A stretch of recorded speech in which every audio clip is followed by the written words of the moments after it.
Hello there, and welcome to our deep dive into history. Today we're going to explore a pivotal moment in time, the Gulf War. This conflict, which unfolded in the early 90s, involved a staggering 42 nations. Led by the United States, this coalition was formed in response to Iraq's sudden and unprovoked invasion of Kuwait in August of 1990. The war was divided into two key phases, Operation Desert Shield and Operation Desert Storm. The former was a period of military buildup that began in August 1990 and extended to January the following year. During this phase, coalition forces gathered their strength, preparing for the coming storm. Operation Desert Storm, the second phase, began with an aerial bombing campaign against Iraq on January 17, 1991. It was a fierce battle that concluded with the liberation of Kuwait on February 28th, just a little over a month later. What led to this conflict? Well, Iraq, under the rule of Saddam Hussein, invaded Kuwait on August 2, 1990. Within 2 days, they had occupied the country, and this brazen act of aggression was met with international condemnation.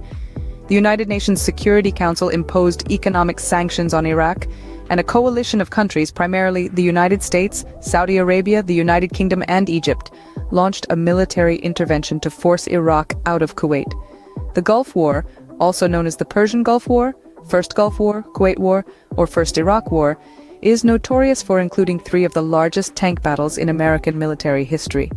The coalition's efforts resulted in a decisive victory, with Kuwait being liberated and the coalition forces advancing into Iraqi territory. In just a few short months, the world watched as a coalition of nations took a stand against aggression.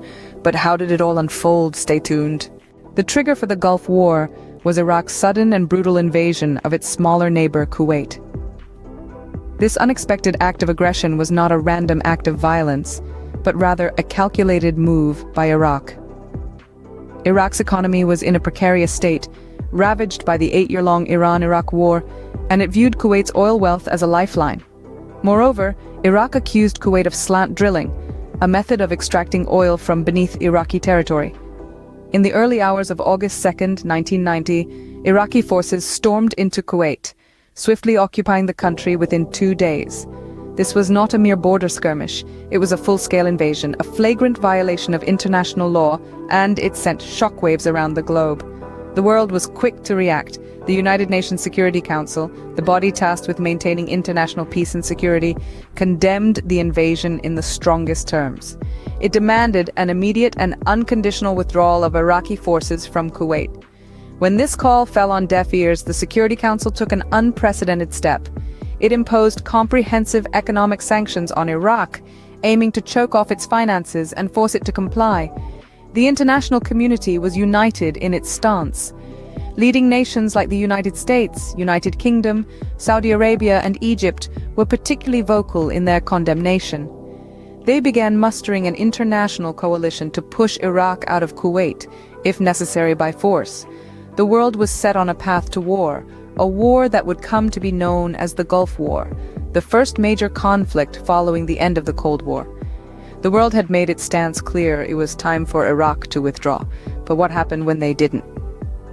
In the next scene, we'll delve into Operation Desert Shield and the formation of the coalition forces. Stay tuned to find out. With Iraq's refusal to withdraw, a coalition of nations embarked on Operation Desert Shield. This was a pivotal moment in the Gulf War, a time when the world united against a common foe. The military buildup was led primarily by 4 nations: the United States, Saudi Arabia, the United Kingdom, and Egypt. Operation Desert Shield was a strategic campaign, a collective effort to protect Saudi Arabia and the Gulf states from the advancing Iraqi forces. It was a mission that brought together 42 countries, all with a shared objective to halt the aggressive expansion of Iraq. The operation was not just about military might, it was also about forming a coalition, a unified front that represented the international community's stand against Iraq's invasion of Kuwait.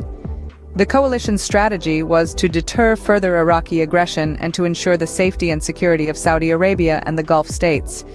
This involved a massive military buildup, with troops, tanks, and aircrafts being deployed to the region. The operation was a show of force, a display of the coalition's military strength and readiness to respond to any potential threats. Among the coalition, the United States took the lead, providing the majority of the military personnel and equipment. But it was a shared effort, with each country contributing in its own way. Saudi Arabia, for instance, provided bases and financial support. The United Kingdom contributed troops and military hardware. Egypt, too, played a crucial role, providing troops and lending its Arabic-speaking capabilities to the coalition. But beyond the military aspect, Operation Desert Shield also had a diplomatic dimension. It was a testament to the power of international cooperation. It showed that when nations unite, they can stand against aggression and uphold international law. The operation was not without its challenges. Coordinating such a large and diverse coalition was a complex task. But despite the challenges, the coalition stood firm, united in their resolve to protect Saudi Arabia and the Gulf states, and to uphold international law. Operation Desert Shield was a show of force, a clear message to Iraq, but it was only the beginning. It paved the way for Operation Desert Storm, the next phase of the Gulf War, which would see the coalition forces launch a full-scale military offensive to liberate Kuwait. As negotiations failed, the coalition launched Operation Desert Storm, a full-scale assault to liberate Kuwait. This was a momentous phase in the Gulf War, marking a shift from defensive posturing to offensive actions. On January 17, 1991, the skies over Iraq lit up with the sights and sounds of an intense aerial bombing campaign. This was a show of force unlike any seen before, a testament to the might of the coalition forces. This air campaign was not a mere display of power. It was a strategic move designed to cripple Iraq's communication and command systems, disrupt their supply lines, and debilitate their air defenses. For over a month, the skies echoed with the thunderous roars of coalition aircraft, a symphony of destruction that paved the way for the ground assault to follow.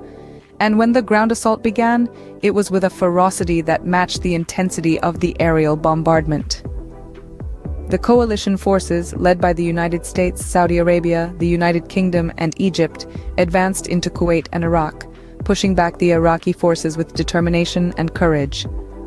The operation witnessed 3 of the largest tank battles in American military history, battles that showcased the power, precision, and effectiveness of the coalition forces.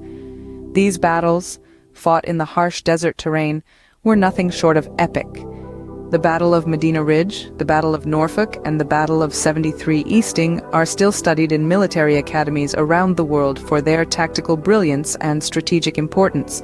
In each of these encounters, the coalition forces emerged victorious, further weakening the Iraqi forces and hastening the liberation of Kuwait. On February 28, 1991, just over a month after Operation Desert Storm was launched, the liberation of Kuwait was achieved. The flag of Kuwait was once again flying high, marking an end to the Iraqi occupation. The joy of the Kuwaiti people knew no bounds, and the world rejoiced with them.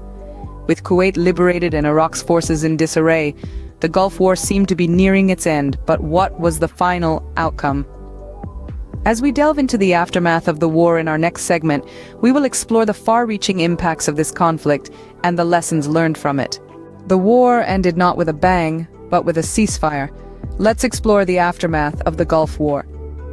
On February 28, 1991, a ceasefire was declared, marking the end of the Gulf War.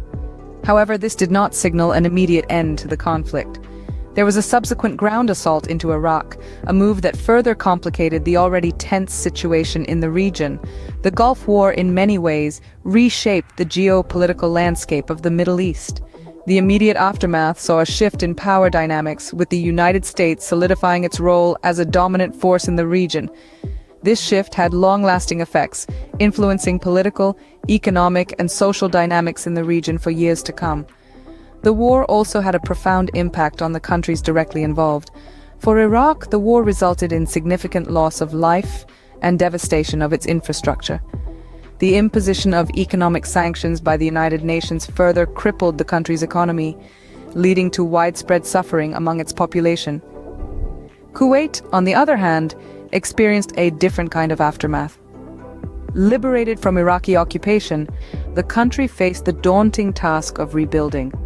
However, with the support of the international community and its own vast oil wealth, Kuwait embarked on a path of recovery and development. Globally, the Gulf War marked a turning point in how warfare was conducted. It showcased the effectiveness of modern technology in warfare, with precision-guided munitions playing a crucial role in the coalition's victory. The war also brought into sharp focus the need for international cooperation in resolving conflicts. It demonstrated the power of a unified international response, with a coalition of 42 countries coming together to respond to Iraq's invasion of Kuwait.